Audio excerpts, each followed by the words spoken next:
मी ऐकलं नाही कधी की कीर्तनामध्ये जुगलबंदी कस काय आली. अच्छा, जुगलबंदी हा शब्द हा फार जुना आहे. जुना आहे. भागवतामध्ये सुद्धा बर.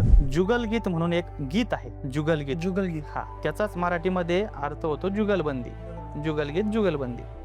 तर जुगलबंदी आता आपण कीर्तनामध्ये गायन करत असताना पण पाहता, बरोबर, 2 गायक गात आहे, समोरासमोर मृदंग असतात, ती सुद्धा जुगलबंदी आहे. किंवा 2 हार्मोनियम वादक असतात, ती पण त्यांची जुगलबंदी आहे.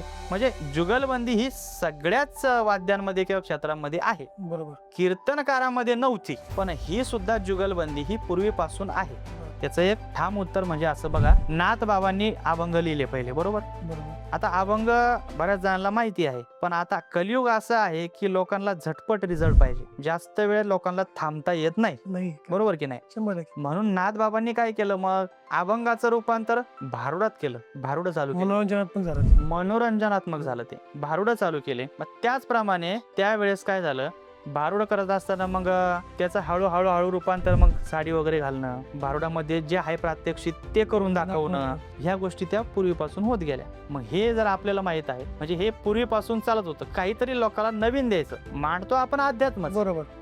मानणार आपण अध्यात्मच, बरोबर. वारसा आहे वारकरी संप्रदायाचाच, पण काहीतरी वेगळं करून समाजामध्ये कसं ते रुजवता येईल, बरोबर. ते एक माध्यम आमच्या गुरुवार्यांनी शोधलं.